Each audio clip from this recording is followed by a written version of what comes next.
Friday, May 5th. May 5th. Why is that important? It's Cinco de Mayo, or some of you like to call it Cinco de Drinko. It's going to be a fun show today because we have Bristol Marunde in studio. We've always had fun with him when he's been here, and we run into him a lot here in the Vegas scene. And he's got a new project out here, but he's still keeping up with his MMA roots, which we love. And I'm starting to think I'm going to hunt this person down. I'm going to stalk Bristol because I think he has a twin brother. There's no way Bristol can do this many things at one time, but somehow I'll see like your Instagram and you're like with a sledgehammer or something, right? Yeah. Taking out this cabinet. And then I swear the next post is like, I'm in Seattle, we're doing this, or in Portland, and I'm like, what the fuck? And then the next one will be like, oh yeah, we're over here at this club or whatever, and I'm like, how do you do that? I don't know, dude. It's not possible. I'm not human. Yeah, I'm starting to think that. We'll also have Mauro Antonio Domenico Ranallo. He'll be on the program as well, with Dan Tom, a local guy out here. He helps break down some fights with us. We're going to have a lot of fun. Gorgeous George is here. What's up, buddy? Good to see you. How you doing, George? Good. Good. Hey, was that in the refrigerator? This? Yeah. No. There was a Bath and Bodies bag in the refrigerator yesterday? Yeah. What was that? Back in Can we 30? keep that Or between up in us? a minute. Oh, all right. I don't want to lose street Wow. cred, you know? Yeah. Oh, I Street know. cred. I know what it is. What is it? What is it? Say it. I think it's his lunch. I kept thinking, what the hell are they doing? Show will start here in less than a minute. Danny, you doing good? I'm doing The- better now. We had a phone issue for a while, but I believe Brandon in Louisville is on hold, so that means that the phones work, The fire is out then? hopefully. So everybody call in while we still have phone lines. All right, cool. We had a little bit of an issue today with phones, George, but it looks like they got it all solved right before the show. So we should be good. Be a fun show today, guys. How much time we have, Danny? Solomon Grundy back in studio. That's our 15 dog. That's seconds. funny. Somebody's called me that 10. before. I haven't heard that very often. Coming up. Just on this Stand by. silly show, I right? know. With My- these two numbskulls. My friend called me that. Solomon Grundy Marunde. Yeah. If you guys want to, we can make Aubrey come on too for a little bit. Yeah, She's here. Oh, I was going to say, I don't see her. Yeah. She went to Starbucks. We can make her come on. On behalf of our crew, we'd like to thank Talk you about for the show. flying MMAjunkie Airlines. Now please fasten People your don't watch the seatbelts show for and me put your anyway, tray so. tables in your upright position because I didn't even know you were on. this descent is I'm gonna just be there a for comic little relief. bit bumpy. All right, Junkie Nation, it's time to roll, baby, on MMA Junkie Radio with Gorgeous George and Go. This is what we doing while we do it, baby. All night long, we rollin'! Yeah! We'll bring her on at the break. Yeah. The MMA Junkie Radio revolution I was is saying upon nobody us. watches our TV show. For me, they watch it for her. There's no escape. No escape. No, that's why I was joking. I go, I didn't even know you were on. Oh, yeah, Frontier okay. of cyberspace. I was making sure you And got through a that. sea of stars in outer space. One small step for man, one giant leap for mankind. We've solidified our combat communications stranglehold. We are controlling transmission. With the use of MMA Junkie Radio and SiriusXM satellite radio technology. MMA Junkie Radio. Commence transmission.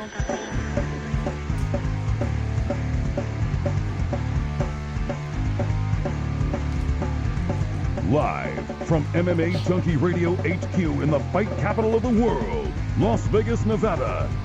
Here are your hosts, Gorgeous George and Go. From the fight capital of the world inside the beautiful Mandalay Bay Racing Sportsbook, you are listening to the MMA Junkie Radio Show, the only show that matters. I'm your host, Gorgeous George. With me, as always, is the devious and dastardly Goes.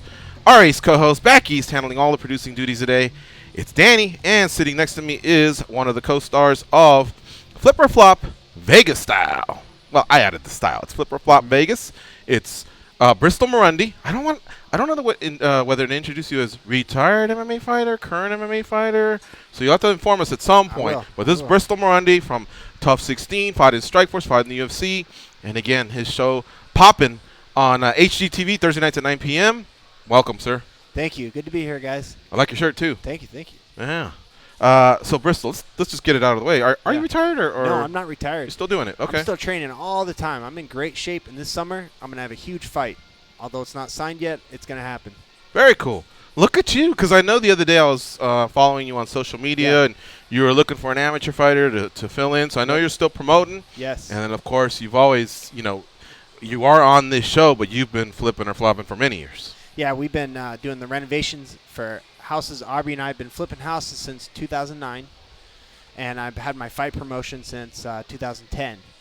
So we've been busy, and I'm still training, fighting. I love it. So I'm always staying in the MMA. I'll always be in the MMA world, whether I'm fighting, promoting. I always watch it. I'm still a fan too. So I love doing the local promotions in Washington. My fight company is Reign Fighting Championship, and June 10th is my next event. And I do professional and amateur. So I love to build up the amateurs, give them an opportunity to come, match them correctly and fairly. I don't want anybody to come and get smashed on.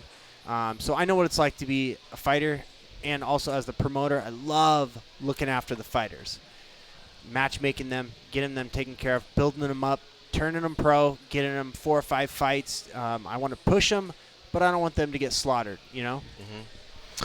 I bet you we're costing him money right now. He could be think flipping. so, He could have flipped the house like in the last couple hours. So thanks for hanging out with us. It's been a few years, but I remember back then you told us, I'm this close to signing a deal. What was it, 2-3 years ago? About that, yeah. Yeah, I have a theory, George. He was this close, and so we were like, how close? Can we say something? He goes, no, not yet. Right. And here it is, man. Here Flip or Flop Vegas. Yeah. Really actually, stoked for you. Thank you. Appreciate it. It actually took 2 years from when they contacted me to when the show aired. So it was a long process. It doesn't happen overnight. It's a long deal, but we're here with the show's airing. It's getting excellent ratings. It's doing well, and we're having a good time. So we actually the show's airing, but we're still doing construction on the last 2 houses right now. So I was on the job site right before this. Bristol, you're a guy that doesn't sit around and wait for things to come to you. You always come after them. And I want to take you back to a night, and I want to know if you remember this, and if you remember this, George. But do you remember running into With Bristol? my memory? Probably not, but go ahead. I think you'll remember this. It's Cinco de Mayo. Come on, let's wait till later on. Dude, I had shots and Coronas yesterday, and I had to stay here till 11 because tonight, folks, seriously, we say don't drink and drive. But a lot of times people like to push the limits or whatever, or you make silly decisions. Tonight's not a good night to push it. No. Call that Uber. Call a friend. Your friend may go, motherfucker, but they'll come out and get you. Buy them lunch tomorrow or something like that. Yeah. But seriously, really be careful. I was here till 11 because I watched Man U, right? They won. And as I was sitting there, I had my jersey on, and some executives at Luxor were buying me shots because they were Man U fans. I was the only one drinking them, though, because they had to go back to work. I came back here kind of stumbling like a hobo, and I was like, wow, that, and I had a lemon drop and a Corona, and then I met some guy from Britain, and, he was in town, and I was giving him some advice on clubs and stuff, and next thing you know, I told Natalie, I might as well just keep it going, so she brought me a bucket, I was here till 11, because around 6 I cut it off, bunch of waters, I probably drank through a case of that, and I was good to drive, so it cost me 5 hours that I wanted to be home, but I just have to be safe. And folks, be safe tonight. Better 5 hours. Goes, I totally hijacked your story, so go ahead. Okay, so what I want to take Bristol back to, and it's going back to what I was saying, that he doesn't sit around and wait things to come to him. He goes after them. Yeah. Do you remember after a fight card? And I want to say it was either at the Palms or the Hard Rock. We ran into Bristol afterwards. Yeah. And he had this kind of intense look on his face, and we asked him, what are you doing? It's nice to catch up with you. And he goes, I'm going to confront Dana White, and I'm going to tell him I want back in. Yep. And we sat around for about 5 minutes kind of brainstorming a little bit, like how it should all go down. It was awesome. Sure enough, I started to get goosebumps when he goes, all right, boys, I'm going. And he went in, and he talked to him, and all you see is them just kind of go back and forth. But it didn't last that long. No. And then he came back with a smile on his face. Can you take me back to that night and what it was like for you, your emotions, and how that conversation went? Dude, that was awesome. And I think as fighters and anybody in business, so I'm an entrepreneur by spirit, and I think fighters have to be too. And in the reality world, everybody's ever said in all the production companies now that I've worked with, oh, we love MMA fighters. They're like the best self-promoters out there. And I always thought that was cool, and that's so true because we have to go out and promote ourselves, and sometimes that's cornering the promoter, and that's what I did. After season 16 on the Ultimate Fighter, they only brought I think like 2 or 3 fighters back, and I was like, dude, bring me back on the finale. That's messed up, Like we go on the Ultimate Fighter and we fight for free. we fight for free. You know, do people not realize that? Like, you go on that show and you have an opportunity if you finish your opponent to get a bonus. But really, This is your conversation with Dana right now? No. Okay, This is just this is my mentality going into that. Why don't you bring the fighters back to give them a chance in the finale? Yeah. Because in the house, you're not always at your best. You don't know. You fight 3 or 4 times. Maybe you're not fighting at 100%. So that was my mentality. It's like, dude, you should give everybody a chance. And so I went up to Dana and I was like, hey, Dana, and he's busy. He's got his bodyguards and stuff, but he was like, hey, cool. You know what, dude, the guy's awesome. He stops. He cares about the fighters. Excuse me. And I stopped and I said, Dana, hey. He goes, what's up, dude? I said, I want to fight in the UFC. I was like, I was on the Ultimate Fighter, and I deserved that shot. And he said, yeah, you got to talk to Joe. He's the matchmaker. He's a prick. He doesn't, you know him. And I'm like, okay, he just pushes it off on him. You know what I mean? That's like his scapegoat. And he's like, what do you want? And I was like, I want to fight in the freaking UFC.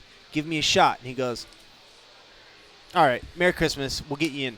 Just hang tight. And he gave me a handshake and left. And I was like, awesome, dude. Okay, so that's what you have to do. You have to be aggressive. If you want something, go corner the promoter. Tell him you want to fight. Be aggressive.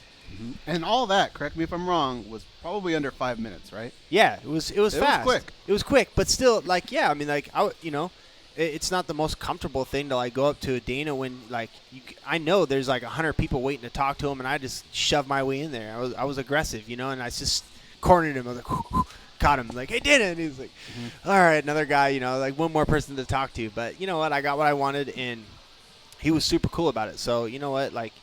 He gets a lot of guff from a lot of people, being not taking care of the fighters. That he always did me right. So another example of that, George, and I know you'll remember this. Jacare needed an opponent in Strikeforce. Short notice. A lot shorter than what most people get. Mm-hmm. Yeah. You stepped up to the plate. Yeah, they called me a week before. With a Strikeforce contract, right?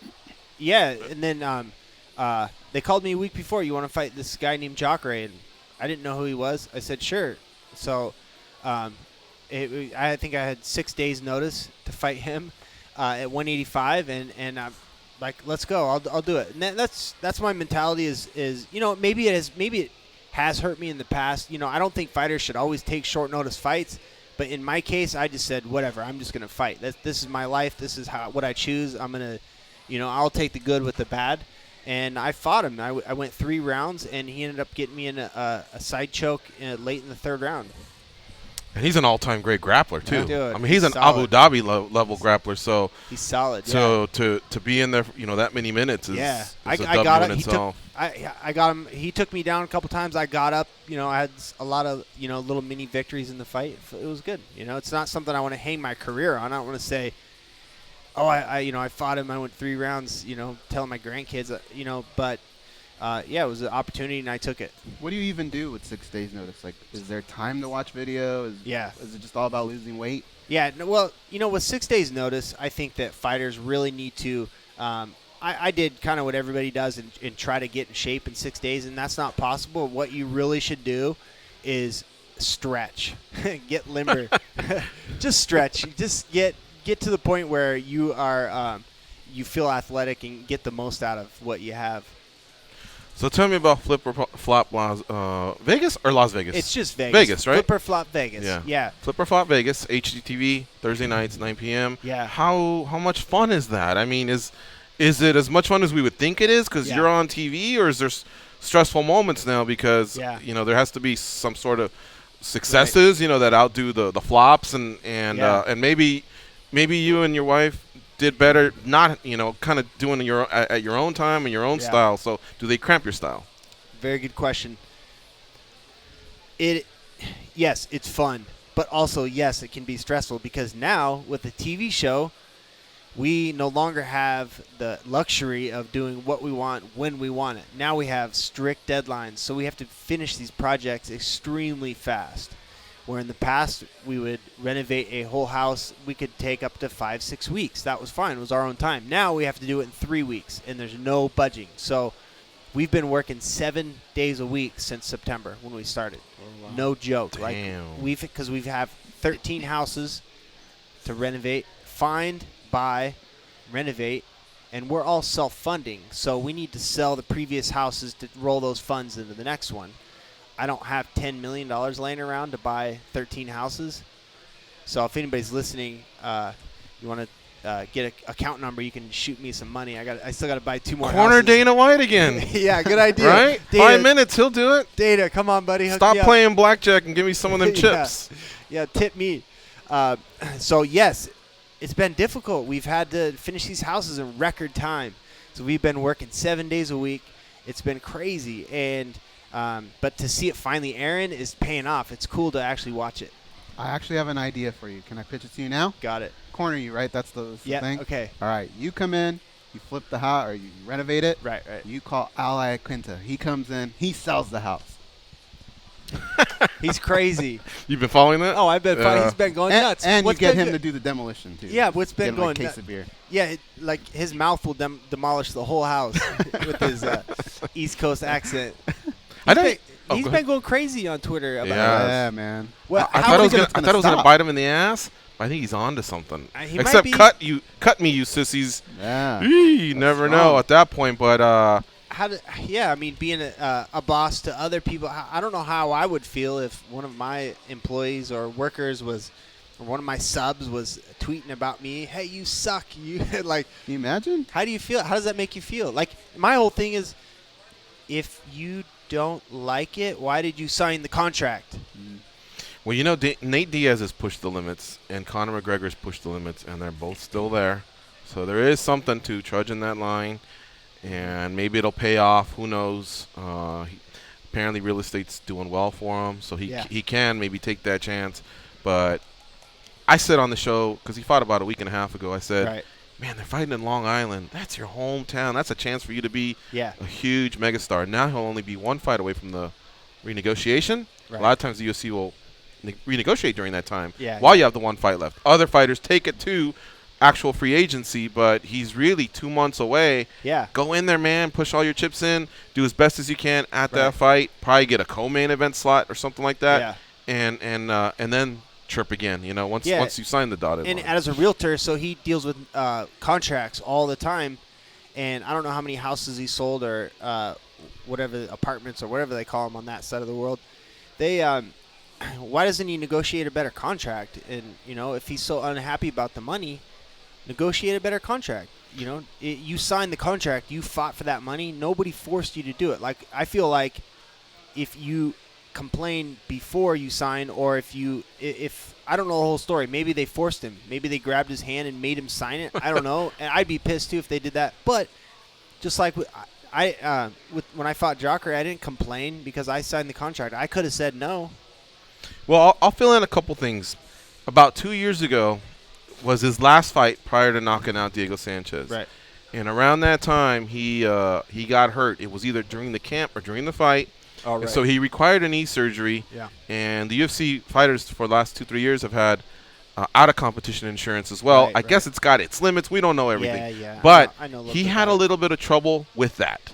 And finally, it took a while, but the UFC did pay for it. And that some of that frustration carried over because that was a cold bucket of water that told him, wow, if I can't fight, and if this insurance isn't covering me, then boy, oh boy, like, I got to start doing something. You know, he's got his college degree, and he started learning about real estate. Right. But at that point, he knew this could all end at any point. It really A can. shoulder, a knee, a knockout. And so I have to make sure that if I'm going to get back in there, then the money's got to be right. Now, since then, 2 years have gone by. Reebok's come in with $60 million over 6 years, I believe. Yeah. That company, which was Zuffa then, and now MMAjunkie sold for $4.2 billion. So he's seeing all this money go back and forth, and I think he's just taking, I think he's just saying, well, where's my cut, Yeah. Now, do I agree with everything he's done? No, but I'm kind of feeling some of the things. It's just the approach to it all. Yeah. I don't know. Yeah. I'm more conservative. I'm not that brash to go down that road, but I would be wondering the same things. I like the brashness. I think it's cool. We're all watching it. It's entertaining. I like it, but at the same time, me personally, I'm an entrepreneur, and I never believed that there was money in MMA, so I started my own life on the side. I started flipping houses with my wife. I did my own fight promotion. So I don't need to go in there and complain about that. I'm a grown man and a businessman, so I said, you know what? I get it. I'm not going to rely on you guys, the promoters. I'm going to forge my own way and start my own business, so I don't have to rely on you, and I'm going to do this because I want to do it. Mm-hmm. Why do you do MMA? Why do I fight? Yeah. My God, that's a good question. Because you get in there, and the satisfaction of beating an opponent and training so hard and going through that just terrible fight camp and getting there and winning is just you can't put a price on that. And with the personal pride that it gives you, I can go out and we've flipped houses and we've made over $100,000 on a house, and I was happy about that. But I won $1,500 one time, knocked a guy out, and I was ecstatic. And so you can't put a price on the feeling that an MMA fighter gets. That whole high of winning is just, it's addicting, and it's awesome to go in there and to know that you did that, and the personal satisfaction is unmatchable. Is it a stress reliever when you're hitting someone? Is it really the contractor's face that you're seeing? The guy that might have came a couple days late or screwed you over on something? Does it relieve stress from other areas? It does. Boy, it sure does. Especially when I go to the gym, hit the bag, hit my opponents, I get hit. It's like the biggest stress reliever. It's so nice to go in there, and it just the endorphins of feeling good, the camaraderie that you have in the gym, that closeness you feel with another human being, whether you fought them. After the fight, it's like, wow, we shared that moment together. That's something that we have. It's special. Nobody else can get into that. And those are the things that you can only get under those high-stress situations.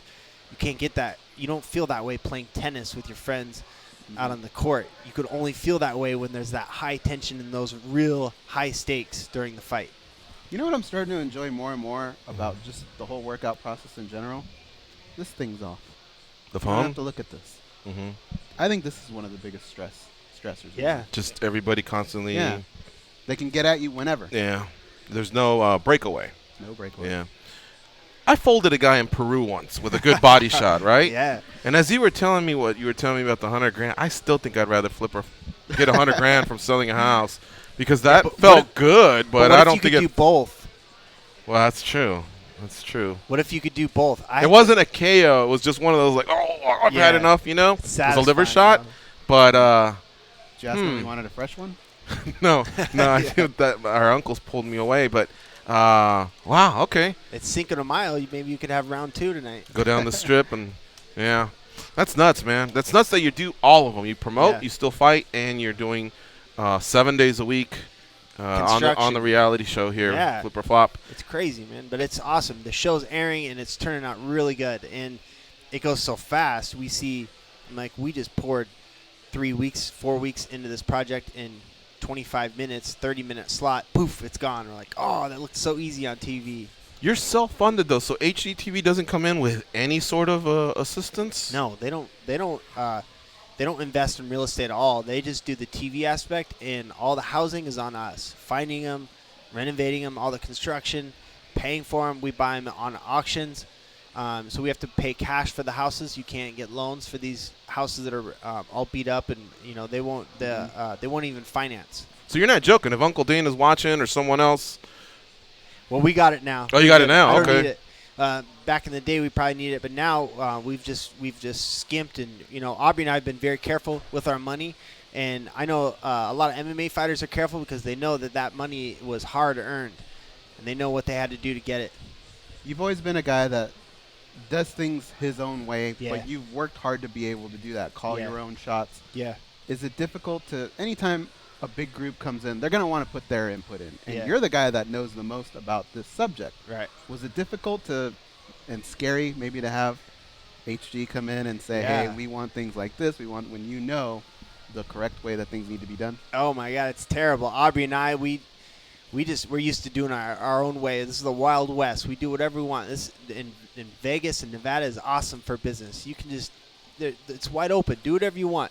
Then they come and tell us, oh, well, maybe we could do it this way, and can you guys show up on site to do construction this day? And Aubrey and I kind of have to. We've gotten used to it, but we're still managing our aspect of it. But yeah, it's bringing on a whole nother aspect of telling us what to do. We don't do good with that. Is it because they've allotted a certain time for TV, or is it because they're challenging you to, instead of doing a 6-week flip, to making it a 3-week to challenge you and to stress you out to make for a better episode? No, it's not. HGTV doesn't. They don't care about stress, and it's not like the Ultimate Fighter. They don't want to see you all riled up and crazy. It's been about just the schedule. So they're airing the shows. We need to give them all the film so they can edit it and put it on because it's already airing the series. So they don't have any time. So it's actually been a real time crunch. Wow, this is so cool, man. It's crazy. Yeah, and so long term, what's it look like? You said the ratings are good, and have they already given you a peace of mind to say, hey, we're in business together for a few years, seasons? Right. So they always wait like 5 or 6 episodes before they decide on a season 2 for sure. And so far the ratings have been great. They've gotten good ratings. I know the NBA playoffs has been difficult for certain shows all across the board because a lot of people go there. But the ratings are good. We've been holding.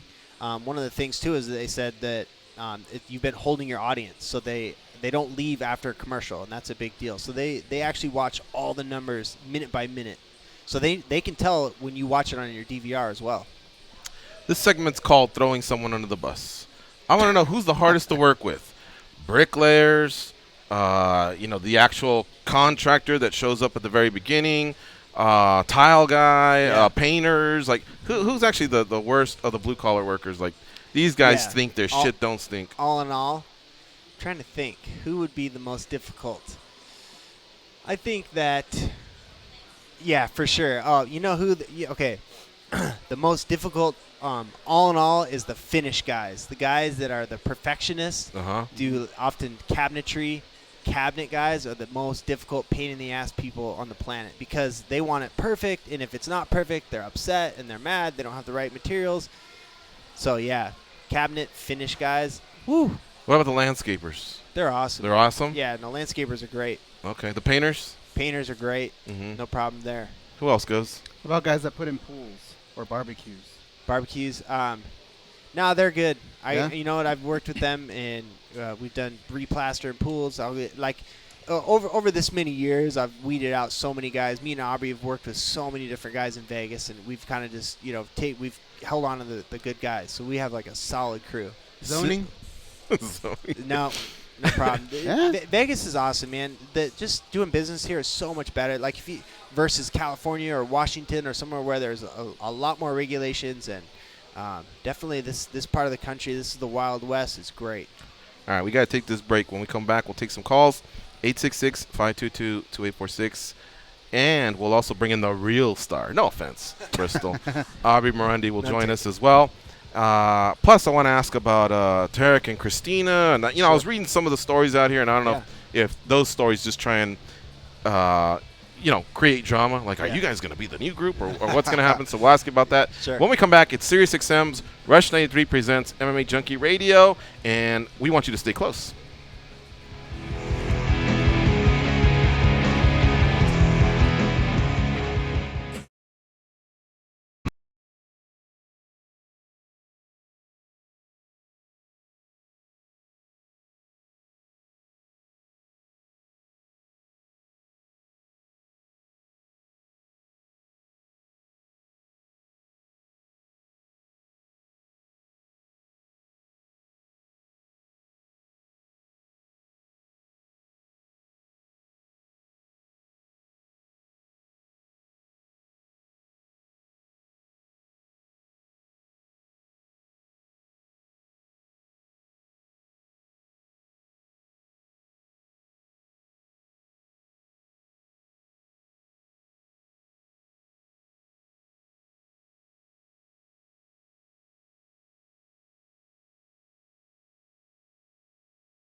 probably a better idea. To link into the MMA Junkie Radio Network, hit us up on Most Twitter.com people at don't wanna MMA Junkie Radio. This is MMA Junkie Radio. Here are your hosts, Gorgeous George and Goes. The 2017 NFL Draft is in the books. Tune into SiriusXM NFL Radio for pick-by-pick analysis on all of the draft happenings. You'll hear from the decision makers who made the picks and from the players themselves as they get settled in with their new team. The future is now on SiriusXM NFL Radio, Channel 88, and on the SiriusXM app. Let's go to the phone line. Oh, welcome to the show, Aubrey Marunde, Hey, the guys. real star of the show. Yes. I didn't even know Bristol was on it. Oh, no, I'm just know, kidding. yeah. Of course I knew that. But, yes, no, seriously, so happy for your success. The same thing we shared with your husband. Thank you. All right, so we're going to take some calls now. One of them just dropped, Brandon from Louisville. He's a good one, too. But we're going to talk to Kendra from Humboldt, California. Hello, Kendra. Morning, gentlemen, and Aubrey. Thank you guys for coming into studio. You're welcome. I have to say, my Saturdays are usually spent with HGTV on TV all day until the UFC prelims start. So now I have the best of both worlds. Awesome. I can't tell you how stoked we were, my husband and I, when we saw you guys on TV and all of the commercials building up to it. Thank you. I want to ask, did you guys go to HGTV pitching them the show, or did they come to you knowing you had name recognition and they could expand the Flipper Spot brand? Good question. No, HGTV approached me, and they have they saw what I was doing on Instagram, actually.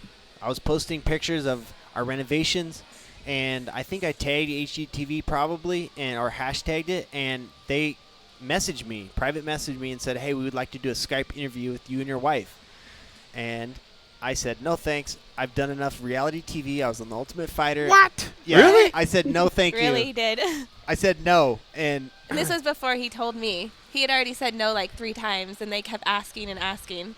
And then he ran it by me. And then I said, Aubrey, what do you think? I'm like, it might be different. And then we Skyped with them, and they explained, this is nothing like The Ultimate Fighter. We know that company, and they are crazy. Don't worry. They had nothing good to say about it. And they said, you're the talent. And then eventually they flew us out to Colorado, their headquarters, and it was great. They treated us so well and finally convinced me it's going to be fun. And I said, okay, we'll try it. What did you think when you found out that he had declined HGTV's approach 3 times? I was on board with that too, just because we're doing really well with our businesses. We have a good thing going. It's kind of like, why mess anything up? Because we know that there can be a lot to it with the reality TV, especially what Bristol went through with Ultimate Fighter. So once we did the Skype interview and really got to talk to some of the executives on the network side, it was a lot different than what he experienced. So we were all about it, and decided to go forward with making the pilot, and that was almost 2 years ago in May. A long process. Kendra? Well, it's one thing to be in a house with a bunch of guys training, but for Aubrey, how intrusive is it to have a production team following you around in your business world and possibly even in your personal side? Very. It's been a learning experience for all of us. Bristol and I are used to just doing everything the way that we do it, when we do it, how we want to do it, and now we're working with a whole crew. Usually we have about 12 to 13 crew on site every single day. So it's been very challenging. I can say that the producers and HGTV has some great people that they work with, and a lot of local Las Vegas people too. So it's been a great experience so far. Yeah, and you know what? One thing that's difficult is trying to measure, cut correctly, screw, nail, and do something while 15 people are watching you and a camera is right in your face. It is hard to concentrate, and when you're measuring and trying to focus on something, and they're asking you, oh, can you turn this way? I can't quite see what you're doing. I forgot what I just measured, and then you got to go back and do it again. It's stressful. So, Kendra, since you have some experience with both versions of the show, tell me what you think of what I see out there. At least when I was researching Bristol's spot here on the show, they're trying to pit Tarek and Christina versus Aubrey and Bristol. So, what do you think of that? Well, I have to say that I had heard about the Tarek and Christina drama, and it's coming up in People magazine, and so it was surprising to me that an HGTV couple could have so much press in your standard pop culture environment. So I kind of like the fact that I already am familiar with Bristol from his tough days, and I love the chemistry you two have. I am expecting you guys to argue a little bit, but I certainly don't want you guys going down the path of Eric and Christina drama. Thanks for the call, Kendra. Yeah, how much do you guys has this added to you two having to bicker? The fact that there's cameras and pressures and how do you make sure? I guess there's a blueprint here. It broke up that marriage, but yeah, you have to be careful. A lot of people ask us that, and not really. I mean, I think that it's actually brought us together. We work together every single day. We're on site together all the time, so we can't really get away from each other. There's definitely times when we don't agree on construction or design or things like that, and we have to work through them. But overall, I think that it's brought us together because there's been some tough times, with scheduling things, and we don't get a lot of time with our kids right now. So we really have to come together and work on those personal things as well. And, I told him, I'm like, if you weren't here with me, there's no way I could do this by myself. Mm-hmm. Yeah, it's so true. And what do you even follow what they've gone through, or were you fans of them even before you started your version? Yeah, that's a good question. A lot of people ask us, what are they like when you guys hang out? Because all HGTV people hang out, right? No, we've never met them. We've never met, all this other. I'm sure someday we'll run into each other, maybe at events. But no, we're in Vegas and they're in California, and the show after doing it, I've gained a lot more respect for them because it's difficult. There's a lot of pressures on you now, and everybody's watching you. And just walking in the casino, people want pictures, and people recognize us now. So we have to. I can't go out in my sweats anymore. I have to actually look nice. I was going to ask you that. Yeah, because the Instagram days when he's like, time to demolition a wall, it's probably a little bit different now. It's a little different. I used to, have my shirt off, taking selfies with hammers and chainsaws, and now I'm like, I can't do that. Now I'm on HGTV. I have to clean it up. This is a PG network. Okay, PG-13 maybe, but so I have to really watch it. So now, there is that extra added pressure to your life that maybe they watch the shows, maybe they're fans. I don't want to cut somebody off and cuss them out and beat them up out in the street, and all these people are filming. That would get us fired. You know what I mean? That would get me fired. So I have to be careful. I can't just get in these street fights anymore and do crazy stuff. I can't. Yeah. Why did you do that? I can't run around. You're just cutting them off as of yesterday, huh? Yeah, exactly. Yeah. I can't run with my clothes off down the street crazy like you guys can. Well, we probably wouldn't Cinco look de too good Mayo. with chainsaws and Cinco hammers, de Mayo. Yeah. What would you say when it comes to flipping houses? What are Aubrey's strong points? And Aubrey, what would you say are Bristol's strong points? Bristol does really good with the guys on site. For me, he has such a great personal relationship with everybody. I'm more black and white. I'm like, okay, here it is. This is what I want done. Make it happen. I don't, do the little nitpicky stuff, and he's great with that. She's all the design, so everything you see, all the pretty designs and the colors and this and that. So she'll say, here's what I want. I don't know how you're going to do it, but make it happen. And then so me and the guys, I'm like, I don't know how she, let's figure this out. This is what she wants. Here's the picture, or here's the design. Here's the plans. Let's do it. And so I'm friends with everybody on the site. I love being on site. I'm a worker. I'm a blue-collar guy. I love to be on site working all day. And so me and the guys make it happen. She designs it, and then we sell it, and we all make money. How often do you guys do something to a house and then go, man, we should have done it to our house? Is your house just Every constantly day. under renovation? All the time. Yeah, and we haven't had time. We have so many projects at our house that we want to do, but we just haven't been able to get to them. We can't do it. We don't have time to renovate our own dang house. We're so busy, but we're going to completely redo our own house. Maybe when the season's over, I think we're going to turn our attention on our own stuff. We've not had time to do anything for ourselves. It's all been about this show, filming, construction, fight promotion. In my day, I match make my fight cards in my car on the way, from the job sites. Mm-hmm. So we don't really have a lot of spare time. But when this show's done airing, or when we're done filming and renovating for the show, we're gonna go back and we'll probably redo our own house. You've done our show hundreds of times. Yeah. Here's my idea for George and I to do your show. Ooh. You guys point good to, idea. oh yeah, the landscapers are here. George and I walk in with some grass, something like that. There they are. I Just love that it. quick little cameo. Muchas gracias, Señor Bristol. That's awesome.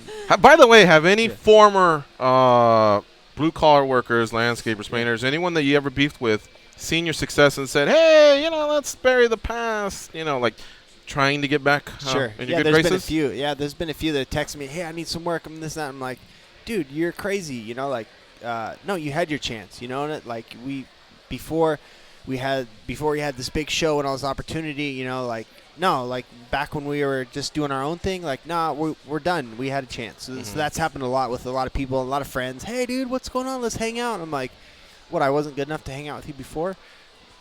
I get it. Whatever. I get a lot of texts, but that's fine. I mean, it's going to happen. But we have, on the other hand, too, had a lot of our vendors in town Oh, here that yeah. have been super supportive, helping us out with product and just, getting things out to the job sites on time. And that helps so much. Yeah. We're so appreciative to, those vendors, Marble Express and Peterman Lumber. Those guys are, amazing getting stuff to us. We have so much local support. It's awesome. Yeah. People, and I think people love the city that live here. And they want people to know that there's more than just the Strip. There's more. There's this great city to live in, and we're happy that you guys are representing that. That's cool. Flop is in the title. Yeah. There's going to be times where things don't go your way. How long does it take to get over one of those? Because it's a lot of time that gets invested into that. Yeah. Well, fortunately, we haven't had any flops in the last, almost 9 years of flipping houses. We're undefeated. Really? We're the You May- guys. we're So the there's always a Mayweather. profit. Yes, and it might not be a big profit. It could be a $10,000 or $15,000 profit, which it sounds like a lot, but when you look at what Bristol and I do every single day and the hours that we put in, $10,000 on a renovation is not a lot of money. Yeah. Especially to split it between the two of us. Two working people, that's not a lot of money. You give him half? Sometimes, Yeah. if he's good. I've renegotiated my Good contract. job. Yeah. Most of the females out there, it's like 80-20, I Here's hired your a 20, lawyer. honey. I hired a lawyer to negotiate for me. I don't Talking want, smack on Twitter. I'm not gonna negotiate with her. I'd always lose. Could you do her job and you do his job? Now, obviously not to the 10th degree, but at least, have you picked up stuff from each other? Yeah, there's no way that I could do the construction side of it. I could manage people and organize, but there's no way that I could do the physical and the hands-on and just the know-how that Bristol has with Right. things. I just love that, I can sketch something out and give it to him, and he'll make it happen. And even if he doesn't know exactly how to do it, he'll figure it out. And sometimes we go through, a bunch of extra wood and wrong cuts Yeah. and things Whoops. like that. But you know what? At the end of the day, it happens. He'll make it happen. So we're a team. We're not going to do it without each other. So that's it. And it's awesome. So a lot of people don't get it, but we make money because we're the realtor, we're the designer, we're the construction. So we do everything ourselves, and that's why we're able to do that. So a lot of times people will say, "Oh, I want to flip houses. It's my dream. Let me hire a contractor. Let me hire a realtor. And then it's there's all your money. Poof, gone." Mm-hmm. I guess what I meant was, could a contract, if he's not present, could a contractor run over you, or have you acquired enough knowledge where you go, no, hold on a second, that's not how you build a frame, whatever. Right. No, I know a lot of the construction side of it. I My see. dad's a general contractor 30 years. I grew up on a construction site. So construction's more of my background than design was. I just kind of fell into that. So, No, yeah. I have to protect the contractors from her. It's true. I need to shield them from her. She'll beat them up too bad. Friends and family can be annoying. Yeah. I'm talking to you guys. How many times do you get calls from just friends or family that say, hey, man, I need to do this. Can you come over and take care of that? What's the most ridiculous request? Come over, can you put in a doggy door? I mean, You had one who's the been other the most day. annoying? Yeah, a guy asked me to. One of my friends here in Vegas texted me, "Hey, bro, I need to talk to you. Give me a call." He's like, "Oh, okay, maybe something's wrong." I called him. "Hey, dude, can you come hang this bookshelf for me?" I was like, "Hang a book." I'm like, "Get some drywall anchors and a tape measure and do it yourself." "Oh, but you're so good at it, you could do it real quick." I'm just like, and I'm like, bro, I'm filming a TV show and I have $2 million on the line, and you want me to come hang a bookshelf? I'm like, I had to slap you. Do those tricks ever work? You're right, I am pretty good at it. All right, I'll be there in 5 minutes. All the time. Yeah.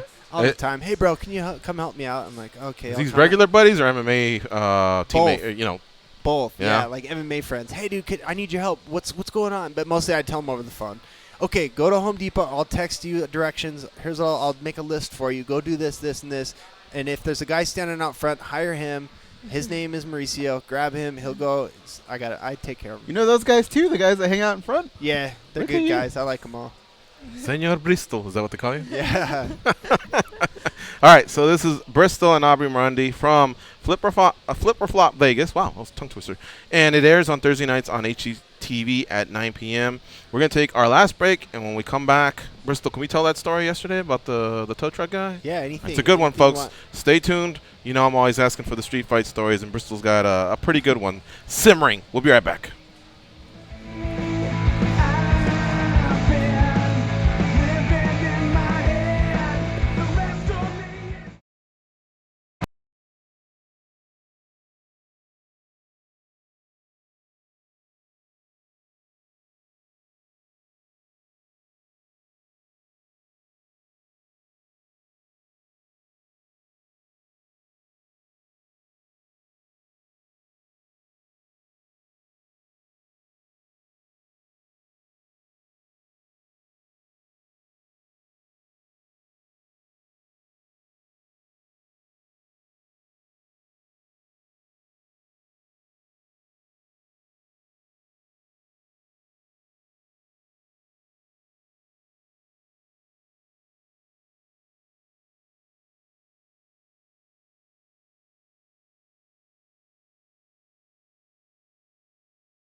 Oh, I do. I remember. Good to see you, man. Now I remember, yeah. I was like, I know that guy. What's he? Like, he didn't even say hi. They are the Wright brothers of mixed martial arts. They are Gorgeous George and Goes. And this is MMA Junkie Radio.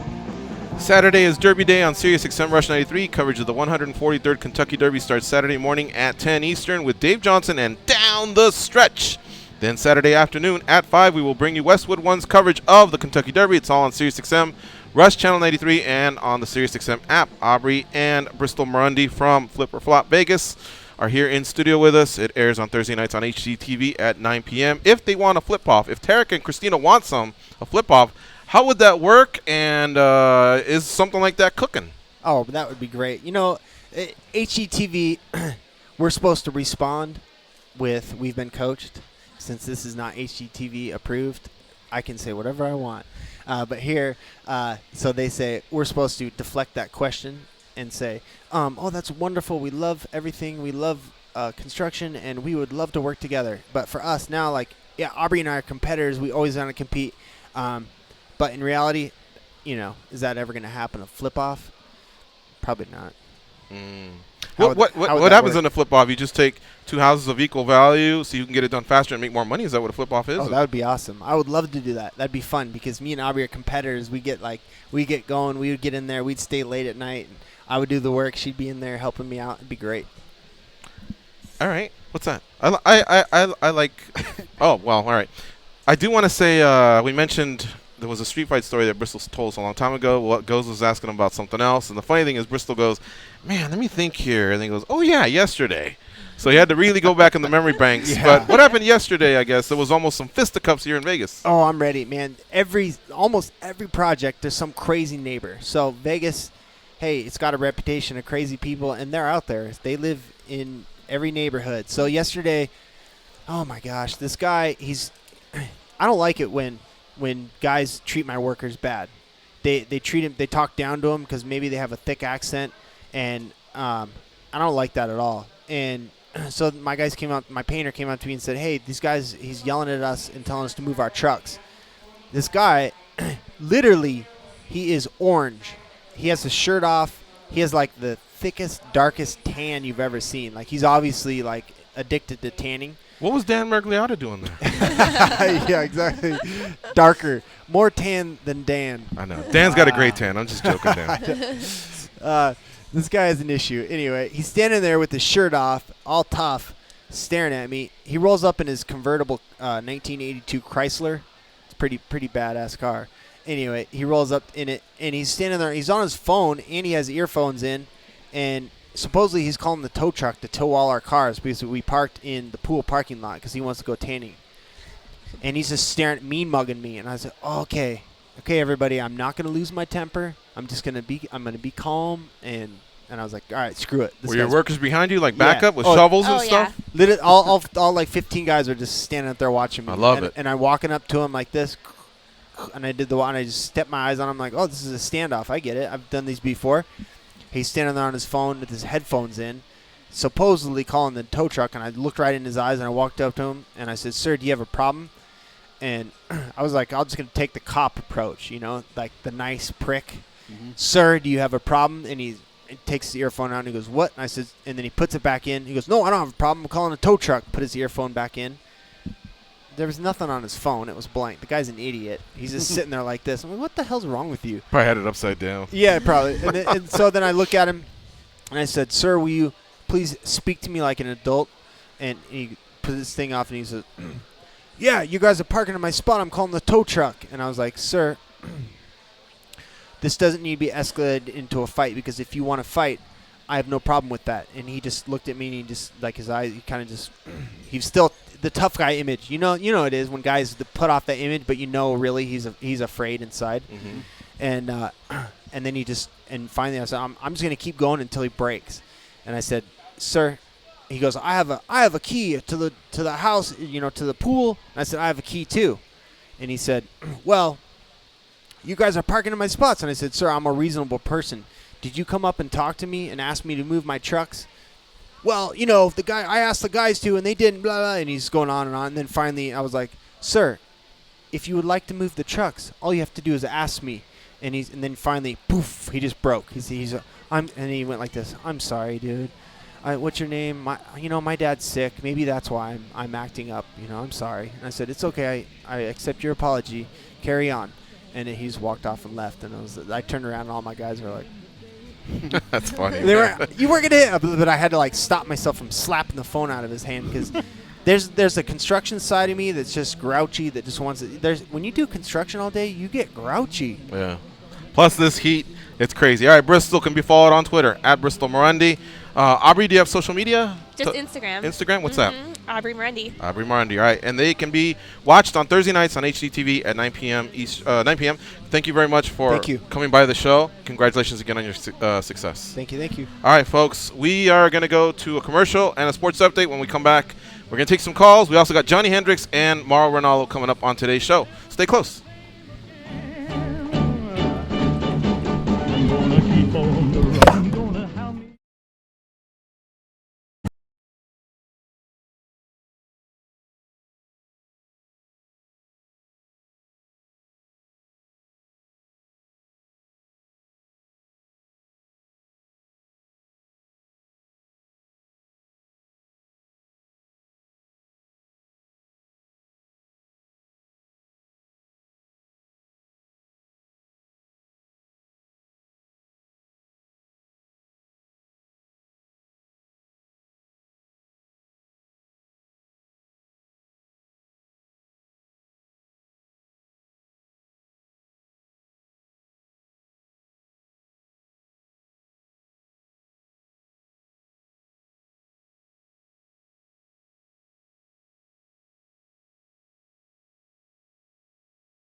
All right, here we go. It's the second hour of the MMA Junkie Radio Show.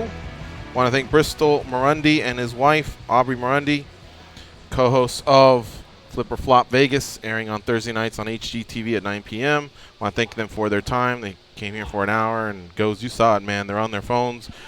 He's either matchmaking or talking to a contractor. And that's why I think. So they're busy. I never told you my theory. I think Bristol's got a twin. There's really? No way he does all that. Goes landed that interview, so great job, Goes. Thank you. We got some horse racing going on here.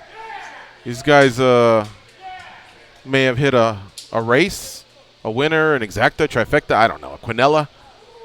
It's not even over. Oh, okay, I see. There's two way out in front. I got partial viewing here, and there was like 8 horses bunched, and one had a lead, but then all of a sudden he got overtaken. But these guys are stoked. So they had a reality show too. The Kentucky Derby is in full effect here this weekend, and I'm sure there's horse racing going on all weekend, and a lot of horse racing fans. Who goes? Jockeys. It was all about jockeys. Oh yeah, it was pretty funny. Did you watch it? Yeah. Really? I wasn't addicted to it, but it was funny. They fight a lot. And these were the big name jockeys, like? No, not really. Just like a smaller track somewhere, not like one of the main. No, I think like a Churchill few Downs of them, or whatever. Were pretty good, yeah. But for the most part, you know which one I really enjoyed? They did one on go-kart racing. Did you guys ever? Oh yeah, with little kids, right? Yeah, and the parents are competitive, awesome. and the kids. I love that show. You told me about it. I saw a couple episodes. Dan, Tom, welcome back to the show. How you doing? Good. Thanks for having me, guys. Host of Protect Your Neck podcast, and also he is the MMA analyst. It's the MMA analyst. That A is shared between MMA and analyst. Follow him on Twitter. He breaks down fights like no other. What's up, man? How you doing, bro? Good, man. Happy to be here and getting stoked for the week ahead, man. It seems like everybody can't wait for 211. It almost felt like it was this weekend. I mean, I was listening to the show. You guys were talking about it. Good call. It's been a hot topic, right? We usually turn the page like on Fight Nights or Fight Pass or Big Fox or even some lackluster pay-per-views. It's like we need to get to Monday and Tuesday, and then about that time, you know, there's what's it called? The UFC. Ultimate Fighter? No, when they follow them throughout the week. I just banked. Embedded. Yeah, embedded. Yeah. All of a sudden, those start landing, and then all of a sudden, you're like, it's fight week. But I felt like it's fight week about 3-4 days ago because this card's stacked. You know what really got me? You know, so I'm already getting some juices flowing on this one. Klitschko and Joshua really got me in that fight mode. Because of the heavyweight theme? Yeah. Like, bravo, boxing, but we got a good one coming but now up. It's, something now like it's that. on us. Okay, yeah, We're the WNBA, right? We got next. WNBA.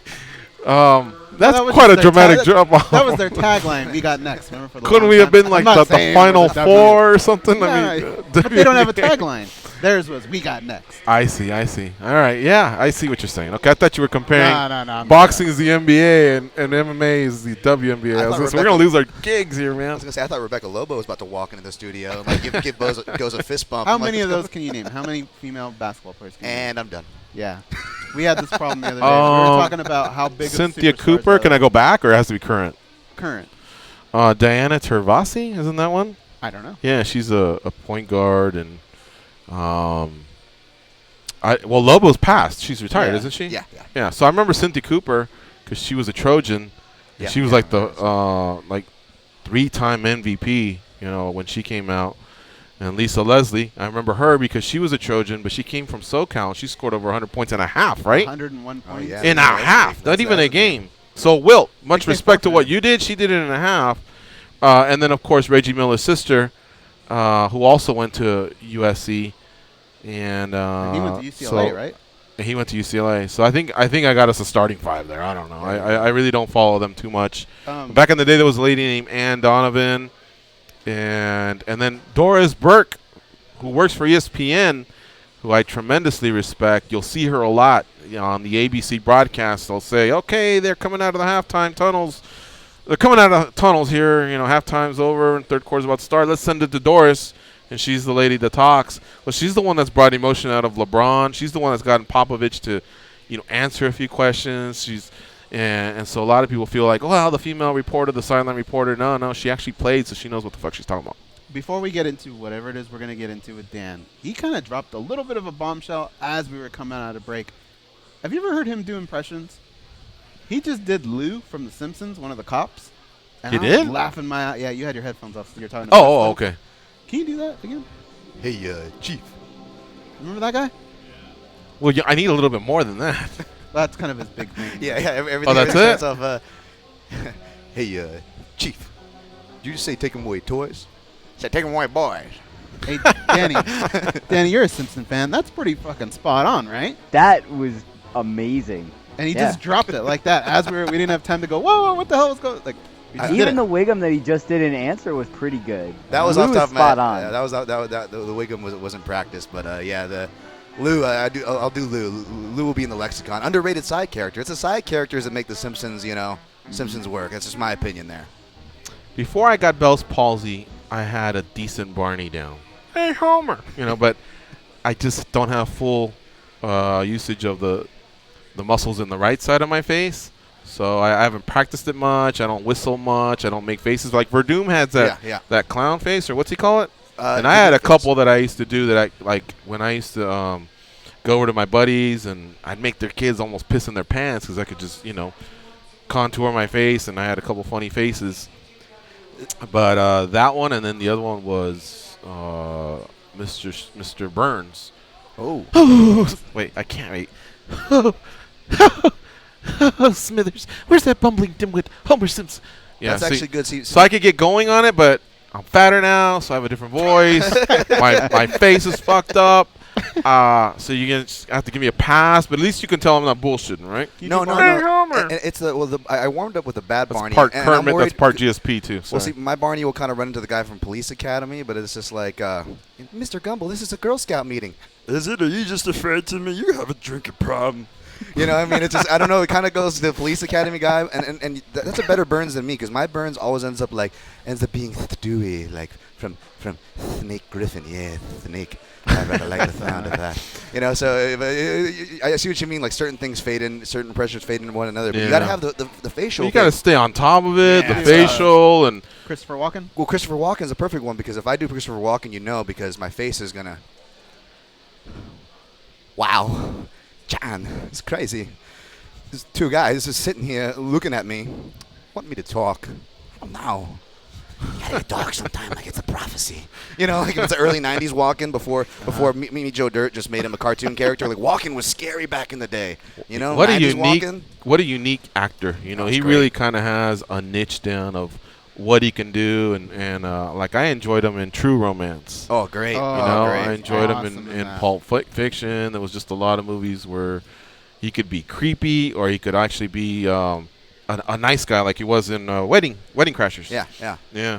Well, it's hard. You can't, like, the key to doing Mike Henry, the guy does the hi Kyle, and he's like that was from working with the guy at the grocery store, and he's like you can't just do an impression, and that doesn't make it funny sounding like the guy. You have to say something that they would never say in 1,000 years to make it funny. But with Christopher Walken, it's so hard because that guy will literally say anything, like muskrats, they scare me. Cause they're fast. It's just like, what are you gonna quote the guy on? Faux show. So Dan invited me to be on his podcast. We'll be recording that later, I should say. So I'm looking forward to it. I have my homework done. I have to narrow it down to 5, right? We're discussing 5 greatest female MMA fights. Yeah. We're discussing down to 5, and I'll tell you, Gigi. Junkie Nation they come hard with the responses, first of all the time, which I appreciate. Thank you guys for submitting your top 5 lists. But man, they were surprised we did this topic. And I don't want to peel the curtain back, but I will say this, Gigi, doing my research for this, I was surprised of how many fights and how hard it was to narrow it down to 5. It is. There's definitely ones that we're leaving out. So if you have extra time, maybe we'll give an honorable mention or go 10 deep. We'll definitely do that. I don't know. And you know what? You know what was the hardest thing was competition fight, like back and forth and blood and transitions and knockdowns and escapes versus magnitude. Like I think I went down the route of more magnitude because magnitude's what drew me in. I'm already an MMA fan. Right. I've already seen MMA at the highest level. All right, so part of my complaints with female MMA is I hadn't seen it to its highest level until the recent years, and only a few of them have delivered it.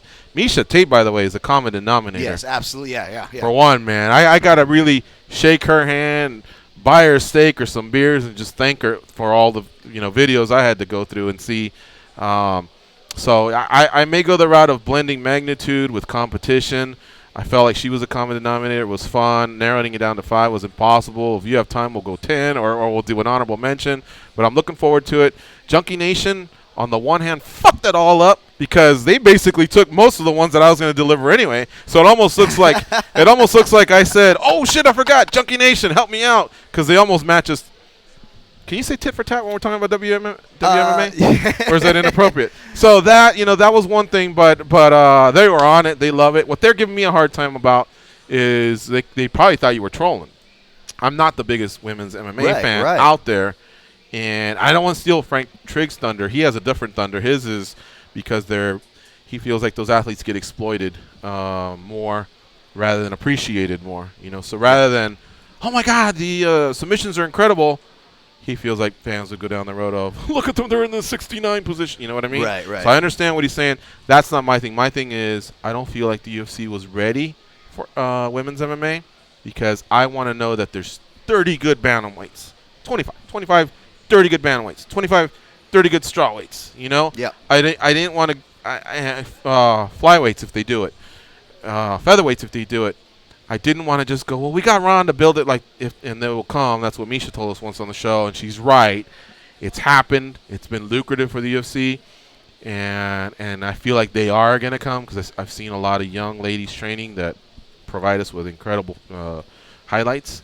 So it's just that it came at the cost of a lot of great fighters who I still think could have done something for the UFC, but there's just not enough roster spaces. There's not enough fights out there, and so they had to go in other directions. And as I'm telling my casual friends, come watch.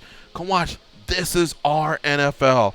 When Dana said that, I hung on to that. Right. This is the NFL of the MMA, and we have to put up with some bullshit, and still put up with some bullshit. There was some bullshit the other day. What was the fight? It was dumb.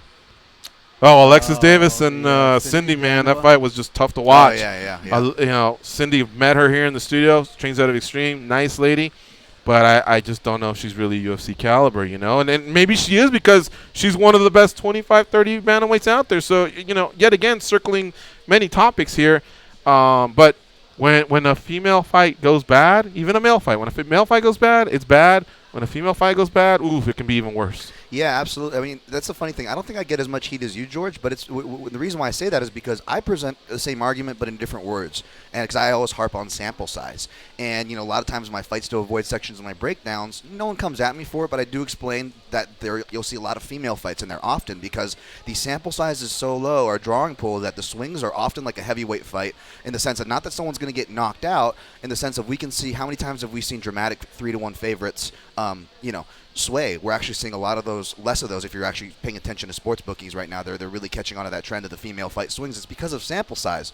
But kind of, circling it back around to the original point, that's what really was a pleasant surprise about unpacking this topic, which we'll get to obviously on the podcast, was that again, despite signing off on points of your argument, Gigi, I had a hard time narrowing it down because I was blown away with how many awesome fights from how many different organizations dating back to almost a decade now that we can actually draw from for this list. So I'm glad that you picked monumental stuff. I like to come at stuff from a technic kind of hipster angle, so I think we'll cover a nice spread there. And the good thing about the format is, when I post on Twitter or in the junkie forums for people to participate with their top 5 lists, it's kind of the honor system. I get what you're saying. It can kind of mess you up because you're like, oh, I was going to think of that one on my own, or I didn't think of that one. That's a good idea, and you kind of almost feel guilty. Or if I usually kind of have my list done before I look at those.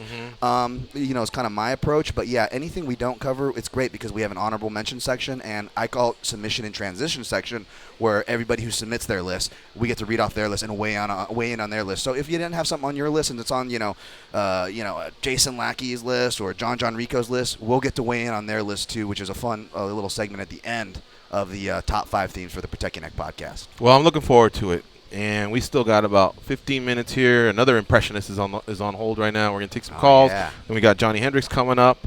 We're going to have our Matt Moment winner for this week. We also have Mauro Ranallo. You pumped for that one, guys? I love Mauro Ranallo. He's one of my favorite guests. Yeah, me too. And kind of a mentor, too. Yep. Let's talk to Hal in Chicago. What's up, Hal?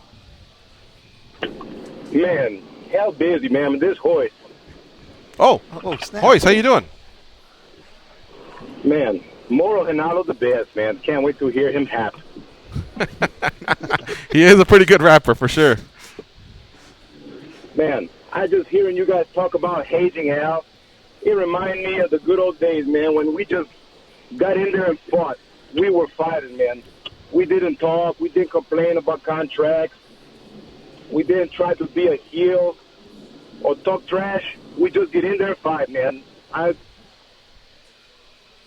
Yep, and now they go in there wearing Hebok. It's all confusing to me nowadays, right? Oh, man. Their shirts are very tight, and their necks are not as big.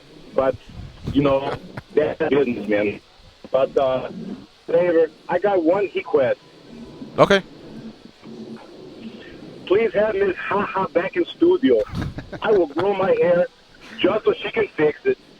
Did you put some cornrows, Hoist? Oh.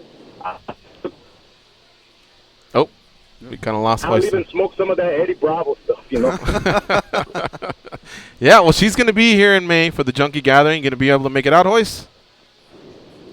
Oh, I'll be there, man. Hoist, love MMA Junkie. You the best show on MMA. And Dan Tom, you the best analyst in MMA. Keep up the good work, guys. That's a huge compliment coming from Hoist. Can I get a top female fight from Hoist real quick? Yeah, what's one of your favorite all-time female fights? Female MMA. Come on, man. Slow down, you know what I mean? I'm just getting used to 5-minute rounds. I don't know about women's MMA right now, man. I don't know about that. You better hope your cousin Kira is not listening right now. Oh, she's doing class right now, man. She don't listen to that stuff, so she's gonna be okay. All right, Hoist. Thanks for calling in. All right, gonna have a protein shake. Bye. All right, we'll see you. Hoist Gracie, always making time to call in. That's great. Pretty cool. Yeah, definitely. So another thing I want to do is I had a couple more shout-outs that I've been slowly getting to. And we also have 2 iTunes comments, goes. Oh, nice. Yeah, current ones. I think we're like 20 behind on that one. Shout out to Gavin Daly. Shout out to Christopher Larravie. He really enjoyed the weight cut talk. USADA, the walk around weight and having them test them. So we kind of covered that a few times in the past few weeks. With Big John? Mm-hmm. Yeah. Yeah, exactly. He was saying limit. He wanted to give some input as well. He was talking about limit cuts and gains to 10 pounds. And I didn't want to take the time to answer him because it's a lot of typing, but that might be a lot. Whatever you walk around at to limit your cuts and gains by 10 pounds, you would almost have to rewrite MMA history there. It's just not going to happen. And now you are going to get closer to boxing. Like some of the boxers that you see that box in rooster weight, straw weight, some of the lighter weight classes, I bet you they only cut like 10 pounds or no more than that. But in MMA, they're not very good in like boxing. Like Demetrius walks around at 138, he fights at 125. That's not bad. Imagine telling him you can no longer be a flyweight, you're going to have to move the bantamweight. And imagine telling all the bantamweights that probably come down from 60. It's just, that's impossible, brother. I think just getting the 10-pound differences all the way on up will be an accomplishment. And trying to see, using their hydration tests, getting their walk-around weights, and the fact that we're getting more. The best thing that's coming out of all this is getting more knowledge about weight cuts and what it can do, the damaging effects, to your internal organs. The fact that you're going in there and not having a hydrated brain. I think that type of knowledge and fighters putting it to the test is making them realize that they're going to start to go to different weight classes and on their own without even us having to tell them. The things that, like, say a Daniel Cormier went through in the Olympics or Khabib Nurmagomedov, you see instant results and how bad that is now, but you're gonna that didn't go away. That's gonna come back around later on in life. You don't put your body through those type of stressors. It recovers, but I don't think it ever fully recovers. Kidneys are going to start giving you problems, liver. You just can't mess with those type of organs. Yeah, I think Raging Bull with Al Pacino, not to bring it back to movies, but or not Al Pacino, Robert De Niro. I think that's like kind of the tale. When you see Jake LaMotta, he gets real big after, and we're like, and it's kind of like it's always kind of the tale we see, with fighters. But now we're hearing like medical things where it's not just they gain weight. Yeah, they're enjoying life. They're not competing or they're out of camp. Like no, we're hearing stuff, especially with the females. With their biology, it's a little much more sensitive and more complicated than ours. How it's actually affecting their levels and just the cutting outside. So it's not people are gaining weight or this or that. It's they are cutting from higher weights than we realize. And also, I believe that, again, as science is coming out on this stuff, the kidneys, like Goz was talking about and stuff like that, yeah, we're seeing the effects on that long term too. So yeah, it's going to be interesting where they go. I for one, like Gigi's weight classes. I think they do need to implement that, but you also need something on the other side, like a hydration test. But either of those options, what they're going to be needing is some type of grandfather championship clause to where guys that currently have a title, if they can healthily do it, allow them to still make the weight to defend those titles, or if you introduce new weight classes, allow them to stake their claim, or kind of inaugurate them, like how Jose Aldo, they did with Jose Aldo at the 145 title, do that for them. So there's a lot of things that need to be done to make this happen on all sides. Yeah, Jose Aldo, when he fought Hominick, they had what was called, I think they called it the Super 7, and they had all the champions in one place, and they had a big interview with them on the stage there at Toronto. On that one, it was tough for Jose because he had just done his cut, and he had to come out and do it. So he was all in a suit. I heard he was close to fainting. That's how bad of a cut it was. And that's why Hominick, to the curtain, they had to hold him, right? That's why Hominick, in the end, was able to mount him. I don't want to take anything away from his ground game, but when do we really know Hominick as that type of a fighter? And Jose's got a black belt in jiu-jitsu, but it happened, a lot of it, I think, just had to do with fatigue, exhaustion, and a brutal weight cut. He had gone to Holland and tried to polish up his striking game, so he packed on some muscle, came back, all that travel, Holland, Brazil, Holland, Brazil, time change, nutrition, and then Brazil all the way to Toronto. Yet, hemisphere, traveling, it really caught up with him. So even some of the greats have gone through this. Lastly, Ben Spears, and we got to take our break here coming up because we have Johnny Hendricks at 2:30 p.m. Eastern, 11:30 a.m. Pacific. Ben Spears wanted to know Marina Moras, an update on her. Her status is she fights at UFC Fight Night 112 on June 25th against Carla Esparza. So thank you to Ben Spears, Christopher Larive, Gavin Daly, and a few others from earlier in the week, Enrique Lopez and Roger Ingram for reaching out. Shout out to all of you. We're going to take a break. You're listening to MMA Junkie Radio on Sirius XM, Rush 93. Stay close.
the weekly contest winner of Matt Moment, hashtag Matt Moment.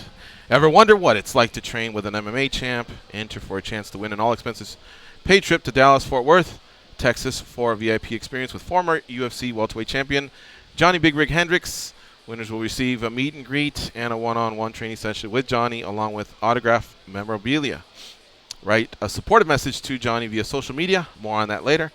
As he prepares to battle Tim Boetsch at UFC Fight Night 112 on June 25th. Now joining us on the hotline is former UFC welterweight and former NCAA Division I wrestling champion Johnny Hendricks, who again will be fighting Tim Boetsch here in about 5 or 6 weeks. What's up, Johnny? How you doing?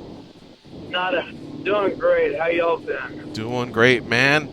So, listen, man, what was the big focus here in these last 10 days of training as you prepared for Tim Boetsch? Did you learn a new technique, or did you push yourself and break any personal goals or records? You know what? We've been focused on some striking aspects. Me and Tony have been going through a little bit of, a couple of combos that, what we're finding out is that sometimes we lengthen combos too much, right? And sometimes they work, sometimes they don't. So what we're doing is we're trying to get like a couple of combos that are boom, boom, boom, and you're sort of gone.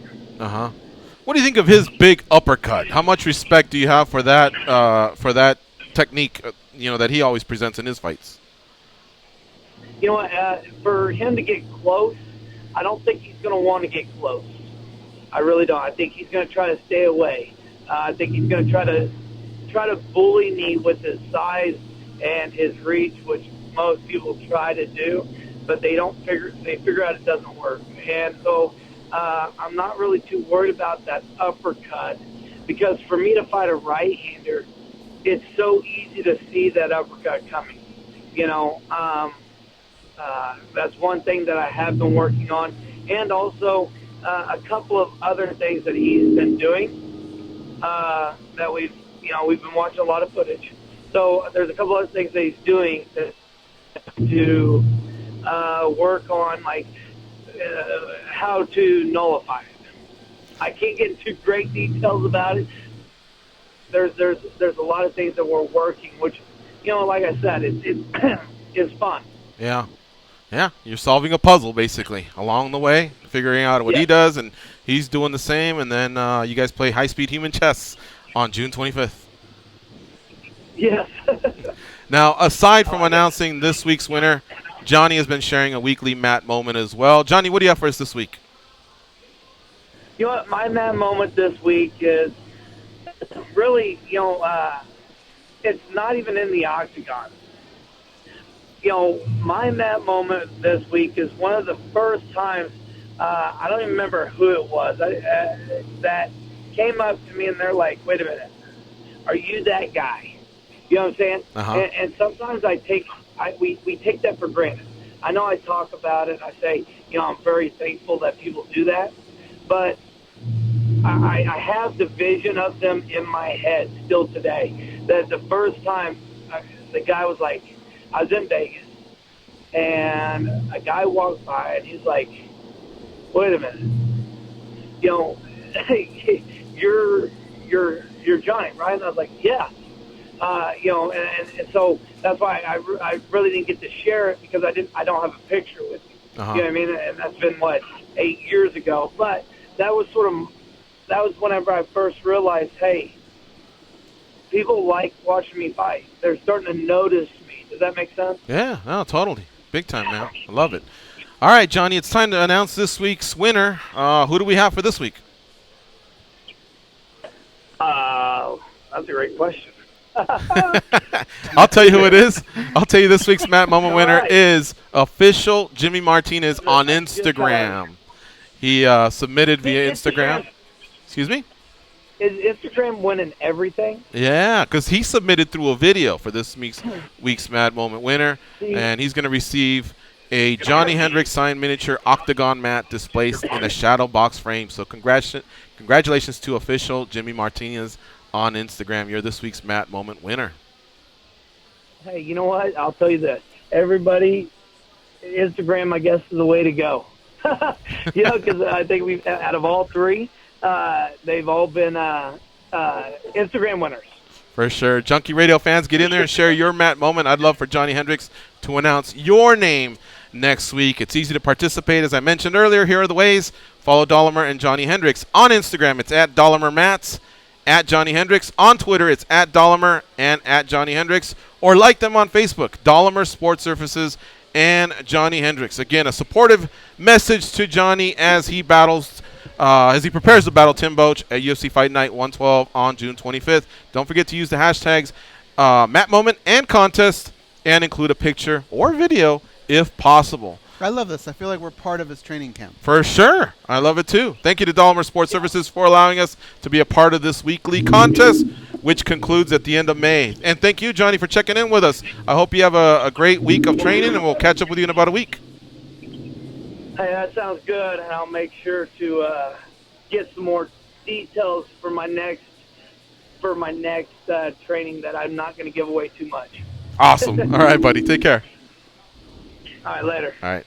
That was former UFC welterweight and two-time Division I wrestling champion Johnny Hendricks. All right, folks, we're going to take a break. When we come back, it'll be time to talk to the bipolar rock and roller Mauro Ranallo. He'll join us. He's been on the call of a great boxing match out there in London, England this past weekend when Anthony Joshua defended his belt against Vladimir Klitschko. He also got to call Ryzen, a return to MMA. And, of course, you know about the last year and a half or so where he's been calling wrestling matches for WWE. I'm telling you, this guy can do it all. He's one of the best in the business, and we're happy to call him a friend of ours. Goes his mentor as well. So Yeah, I'm known him anxious for a long time. to One of talk them. to Mauro Ranallo. We'll be right back. Stay close.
Why wait to say? At least I did it my way. I wait to face, but in my heart I understand. I made my move. They taught Andy Griffith how to whistle. Here are Gorgeous George and Goes. All right, here we go. I'm going to thank our guests for the week since this is the last show of the week. And remember, replays can be heard on SoundCloud.com/MMA Junkie Radio. You can also download and subscribe on iTunes and Stitcher. I promise I'll read some iTunes reviews because you guys have been coming hot and heavy on that one. Facebook. Not only can you catch a live video component there, it's Facebook.com/official MMA Junkie, on YouTube Live, and of course the replay, YouTube.com/MMA Junkie Video. So we're basically all over the place. Don't forget to take advantage of the SiriusXM app because it's commercial free, crystal clear, HD. Danny and the producers do a great job of loading it, and it's there on time for you to pull down. The replays are also available to the show at 8 p.m. Eastern and the next day at 7 a.m. Eastern.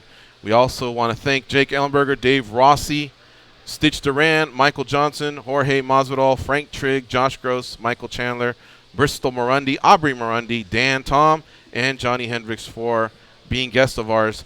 And now we're going to conclude with our good friend Mauro Ranallo, who was on the call of one of the greatest nights of combat sports this past Saturday night.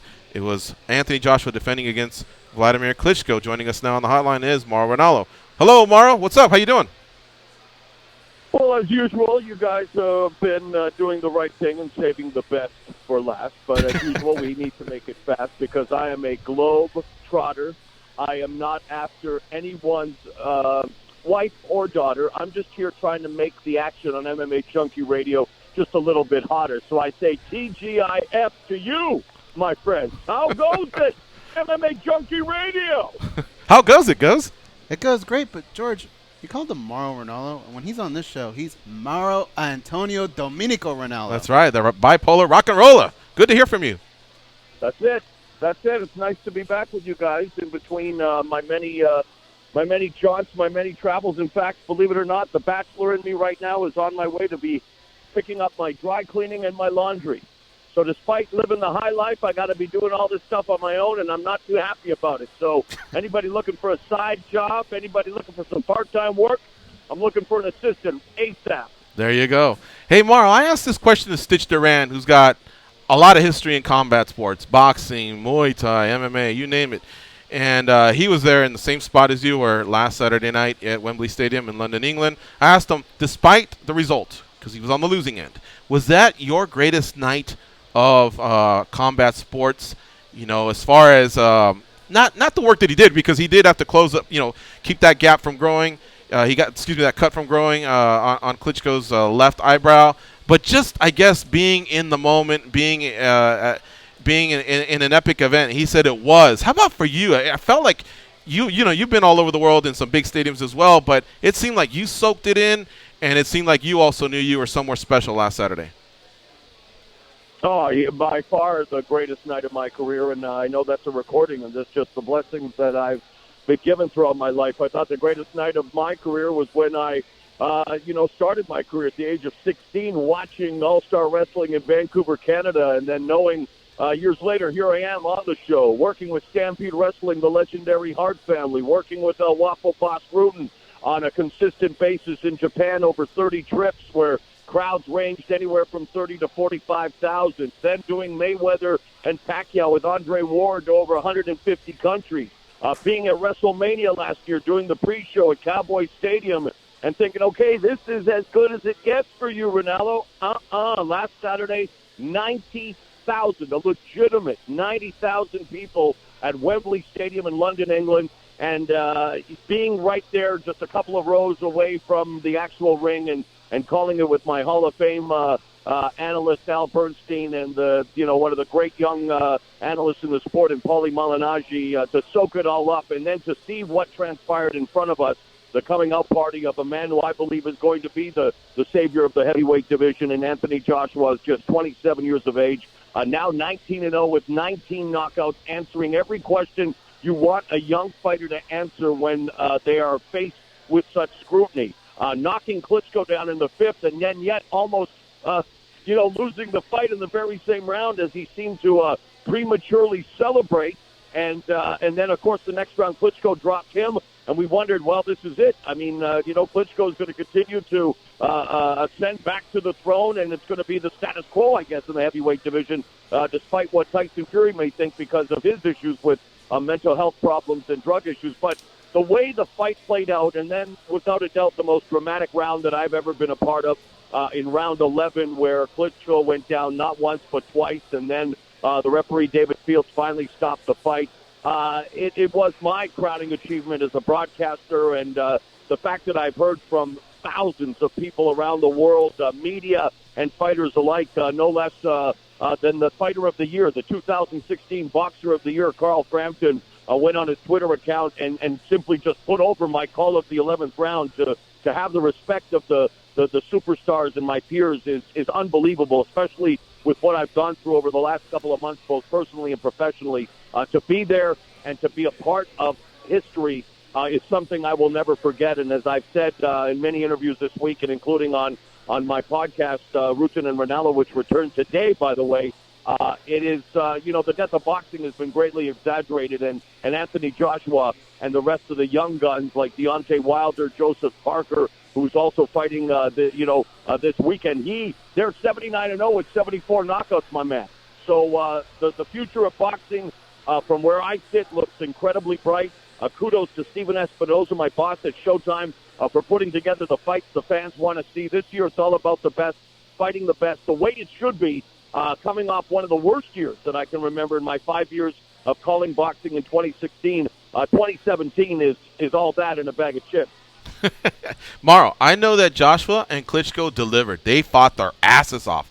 I was really proud of them, two big dudes going out there, grabbing second wins, recovering from knockdowns like you stated, and to use a phrase that Paulie Malignaggi put out there, they had mental fortitude, mental stamina. They really went through a lot. But aside from those two competing and doing what they did, what did boxing get right? What did the city of London get right that other cities and other sports could learn from as far as throwing a fucking show on? The country of England, the spiritual birthplace, United Kingdom, is the spiritual birthplace of boxing. They've been getting boxing right for many years. Right now, boxing, maybe next to footy in England, which, of course, is a religion, is as big as it gets. And what they've been getting right is the fact that they have been promoting, and there is something to be said about promotion. I just finished, taking my hat off to Steven Espinoza, my boss at Showtime, and yet, to be fair, the network money here in the United States with Showtime and HBO paying the license fees, paying the millions of dollars. For some promoters, they think that, that's our job is done. No, that's not the case. You need to make these fighters superstars. You need to use whatever is at your means, whether technologically or whether just good old footwork, slapping on posters, on windows, whatever it takes to promote. Look up the definition of promotion. And our friends over in the United Kingdom, they get it right. And the simple fact that the fans there are vested emotionally. There's now, I believe, 11 champions from England. And to have a guy like Anthony Joshua, who is a marketer's dream. And, you can say what you will about Floyd Mayweather, the richest athlete, the richest boxer in history. He never got a single endorsement. Anthony Joshua still very much, not even in his prime. He's 27 years of age, already has 13 major endorsements, including Under Armour and Beats by Dre. And the guy is articulate. He looks like a Greek god. And we see now what he is made of when it comes to being a prize fighter, as he, dispatched a guy who, love him or loathe him, and a lot of people here on the North American side of the pond never really had an affinity for Vladimir Klitschko because of his robotic jab and grab style that was really given to him by the legendary Emmanuel Stewart after Klitschko was knocked out a couple of times early in his career. But his style worked for him, selling out arenas, a stadium in Germany, over 50,000 people. But it wasn't the most fan-friendly stuff. With Anthony Joshua, you get the total package. You get a kid who is already transcending the sport. And so as the heavyweight, I know it's cliche, but as the heavyweight division goes, so goes the sport of boxing. Well, for the last decade, it's been the welterweights with Floyd Mayweather and Manny Pacquiao. But right now, with Anthony Joshua steering the ship, the future is incredibly bright. And simply put, the United Kingdom and Europe, they're boxing fans. They want to see prize fighters, and the promoters are giving them what they want. And I think it's also, what we're seeing now with the premier boxing champions after a bit of a sluggish start and going through hundreds of millions of dollars.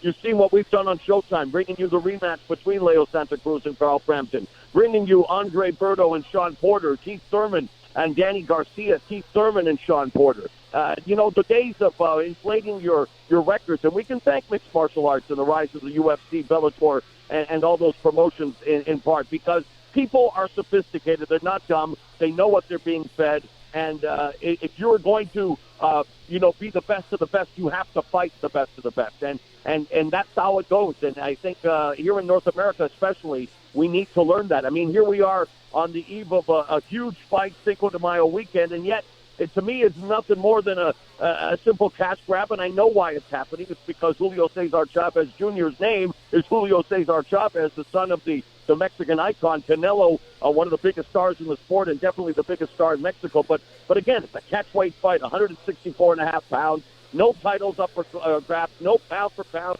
mythical relevancy. So will it be a fun fight? Yes. Should it be on pay-per-view? I don't think so. But again, this is what it comes down to here in North America, where we're seeing in MMA everywhere. It's a star-driven sport. But at the end of the day, you need to put together the best against the best if you want to satiate the hardcore fans. But hopefully, in doing that, you create stars that will bring the casual fans' dollars to the table. Legendary combat sports play-by-play announcer Mauro Ranallo joining us here on the hotline. Goes, what do you have for the bipolar rock and roller? Mauro, a fight like Klitschko and Joshua is a classic, and 10 years from now, people are going to go back and watch that fight. And when they do, your name, your voice is attached to it. It's attached to a lot of fighters. Floyd Mayweather. It's attached to MMA, Fedor Emelianenko. When you go back and you watch these fights, what's it like to hear your voice? Because I know some people don't like to hear their voice. Does it just take you right back to the moment? Listen, do you want to know a secret? Do you promise not to tell? By the way, I'm glad the Beatles get their own Sirius XM channel. I listen. I watch it back once. I cringe. I have a very hard time getting through it. I pick up all my mistakes, and then that is it. I do not enjoy it either. I watch it once to make sure I can do it better the next time, but that's it. I'm like anybody else. I don't know what it is. It's been like that since I always knew what I wanted to do. I always knew what I was put on earth to do. I knew at 5. I started at 16. It's been well documented. I love being in the moment, but that's where it belongs, is in the moment. And when I go back and like I say, I'm getting the best reviews of my career, and I still can't accept it. Like I say, from Carl Frampton, from other media members. I mean, my critics are even putting over my call of Klitschko and Joshua. So it feels good to know you're respected by your peers, but I'm in the same boat as those who do not like watching themselves back. I just find too many mistakes. Man, enjoy the moment. Seriously, I could hear you. I could watch the same replay 10 times over, and I get goosebumps. And a lot of it has to do with what I'm watching, but also the call of the fight. So, well, I appreciate it, George, and I know a lot of people have said the same thing, but it's not the same for me. And I guess it goes back also to, my issues with my mental health and everything else. I've always just been a perfectionist, never satisfied, my own worst critic, and truthfully, I think that's what also drives me. Yes. It makes for some tough nights and a tough way of life as a first world problem, of course. Then yeah, for sure. But for me, that's already in the background because I have a couple of more back-to-back boxing events coming up. May 20th and May 27th. We're back in England at Sheffield, England. 30,000 people will be at Bramall Lane, the soccer stadium, Kell Brook's home against a guy who many people believe may be the next big thing in the welterweight division for America, undefeated Olympian Errol Spence Jr. On May 20th, we have Gervonta Davis, who destroyed Jose Pedraza in his coming-up party as a lightweight. He is in England on May 20th. I mean, England right now, the United Kingdom, is the boxing hotbed. And I'm no offense to North American audiences, I wish I could call all my life in front of a British crowd because it's like the old ECW arena. Remember the days of Extreme Championship Wrestling? Yeah. The arena, the crowd were such a big part of the show, and I got to say the same goes in the United Kingdom. And so, yeah, I'll be back in England this month. And it's funny, guys, because we stumble along the way, with all the many jobs that I have and have had. For some reason, I always fail going up. And while I can't say much right now, I will say I will return to your airwaves in a few weeks because it's mind-boggling to me that this continues to happen. But I have some major career announcements coming up. I can't talk because of legal ramifications, but if you thought, if my haters thought they had a reason to hate me now,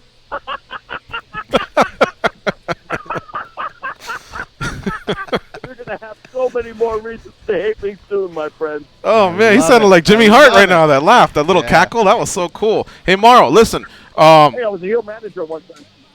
I know you were. Listen, Mauro, we're going to do a soft ending just because we got a couple more questions and we want to keep you on. Are you good on time or? Sure, yeah. Like I say, I'm in my mini convertible right now with a pile of laundry and dry cleaning, so I'm good. All right. So this is Mauro Ranallo, folks.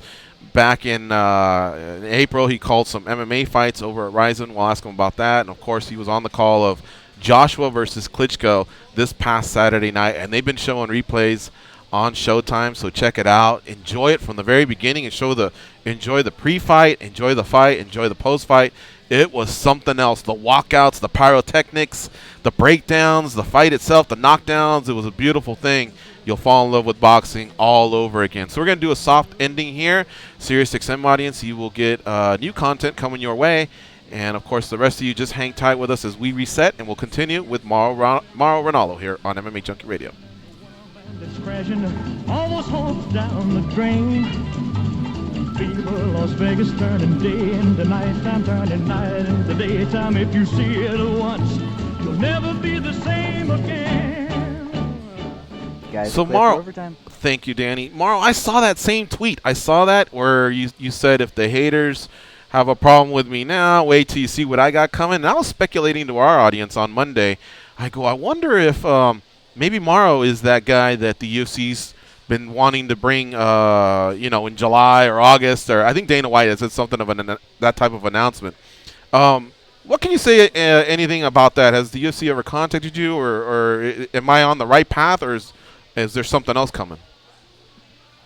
Your GPS is way off. The UFC has never contacted me, nor do I expect them to. They have a great team of talent there. John Anik, one of the nicest, most decent human beings I've come across in combat sports, deserves every opportunity he's getting. Those fighters and their analytics minds, it's amazing how many MMA fighters are amazing analysts and color commentators. So, no, has nothing to do with the UFC, but I wish them well, and that's all I can say really on that matter. Okay. Well, much respect to John Anik. I think he's brilliant. It's just that he can't do all the shows, and so therefore I thought, Dana White said, hey, I've been working on something for a while, and I thought it could be you because I've enjoyed your call more than anybody else's. If I was given a Canadian loony every time I've been asked that in person or on Twitter, I wouldn't have to work anymore. But it's what it is. That's fine. They have a business to run. I've actually always been very proud of the fact that I've always been the part of the underdog organizations, and look at all the companies I've worked for that are no longer in business, and sometimes I think, well, I guess that's it. I'm never going to get another chance. Maybe I'm the problem. Needless to say, that doesn't appear to be the case with everything that is with all the wheels in motion right now. Would you take that call though from them, or is it something that for whatever reason won't ever happen? Yeah, like I say, why deal in what if? Nothing, Yeah, I mean, I take all calls, but it's not happening, so don't worry about it. All right. Goes. What do you have for Mauro? Mauro, you recently went back to Japan for Ryzen, and listen, Pride was the heyday out there in Japan, but right now, Ryzen, can we say Japanese MMA? I don't know that we could say it's back, but can we say it's on the right track? Well, it definitely has a pulse. We can say that, and the reasons and all the ingredients that went into me going back to Japan to call mixed martial arts. You talk about a last-minute situation. I received a call 3 days prior, and Frank Shamrock, who also handles my business affairs as my manager/agent, he was the one who put it into motion when he was contacted by the Japanese people who run Ryzen. They used to run Pride. And what made me jump on this offer was the fact that the only way I would have gone back to Japan and worked for Ryzen would be if a certain individual, and again, anyone who knows me in my career knows who he is. I will never, ever utter his name again. The worst human being I've ever come across in my life, let alone combat sports. Someone who tried to ruin my career once before. When I found out that they were actually targeting me specifically because of this individual and their own problems with him, I said, you know what? I won't do anything for free, but get me on that plane. I'll be back in Japan calling MMA if it's because this guy isn't there and they wanna rub it in, as they say. So for me to go back to Japan under those circumstances was a dream come true.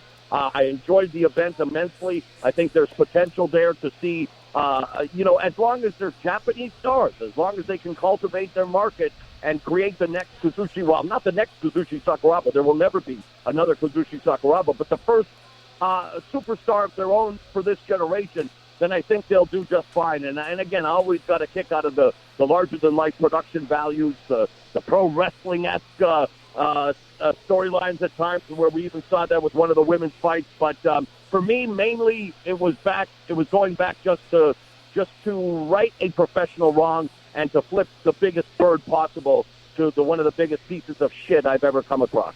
Jeez. George, I didn't know you were involved with Japanese. Oh, no. As much as him and I butt heads, no, I don't think he means me on this one. Wow, Mauro, yeah, that probably feels pretty good to say that, doesn't it? I mean, it seems like you've been holding on to that one for about 10 years. It's amazing. It's amazing to be able, I mean, again, I'd rather ignore it totally, but you know what? You guys have been good to me, and might as well give you a piece. And the fact that I heard, too, he started contacting journalists who were saying things about him on Twitter. I mean, it's just like I say, go away, man. Go away. Mauro, when do we hear the big announcement? You said 2-3 weeks, or when does it go down? Well, I don't want to, ruin things, but things are in motion right now. And all I can say is when these announcements, plural, take place, that will be it. I will have achieved everything I think I'm capable of doing, especially in this realm. If anything, I've really started to focus, again, more on my own personal health, especially after my last issues with mental health, the relapse and getting into a very dark place.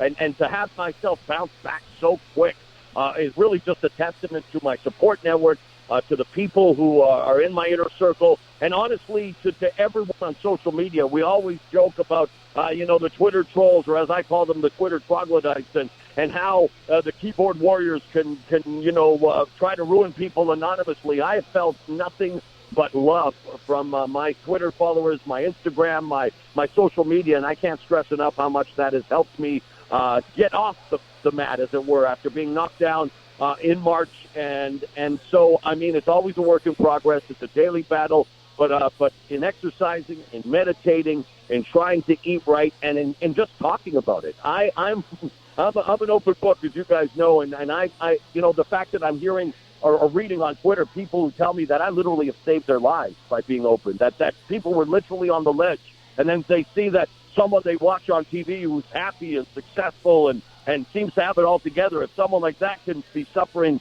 from issues that maybe not everyone sees, that means you're not alone. And that's the thing, we're not alone. I've lost too many people who have killed themselves, and men, because they were ashamed. They suffered in silence because of the stigmas attached to mental health. I'm not going to be that guy. And I'm just glad to see so many more big names, bigger than me. Demi Lovato, who, of course, is a huge MMA fan. She's been a huge advocate for mental health. Selena Gomez. I mean, so many. You hear, I'm a huge hip-hop fan. I'm listening to Logic right now, and Wale, and all these great rappers who talk and rap about their struggles. Kendrick Lamar. I mean, mental health affects all of us.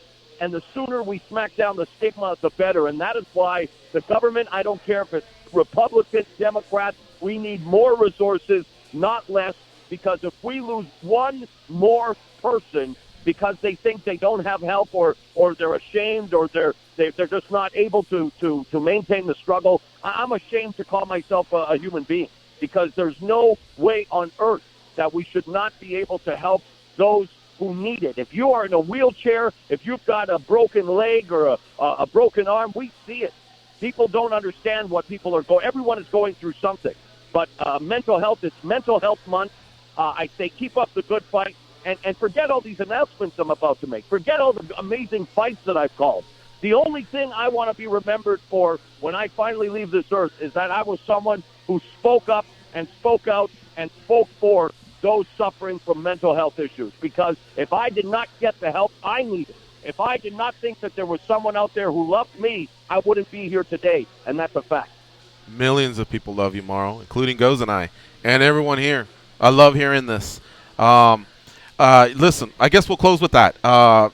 Thank you so much for doing our show and staying a little extra, and we look forward to your announcements. And you're right, for now we won't focus on that. We'll just focus on the fact that you're now back and healthy. You know, we were aware of March being not your best month, and we're glad that you're past that. So thank you again for your time here on the show. And you know what? I know there's a lot of George. There's a lot of a lot of speculation. All I can say is I'm under contract with WWE until August this year. I will not be on the airwaves.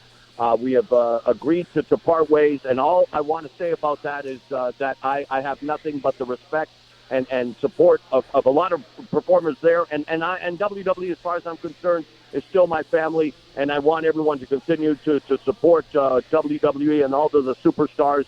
You know what? Sometimes things just don't work out, and you know, one door closes, many doors get open, my friend. And so I do wish to come back and hopefully celebrate the good news. And the only reason I can't say anything right now is because it's still all illegal. But I just want to say that I'm not going anywhere. And if I can inspire others to get up off the mat, if I can inspire others to go for help.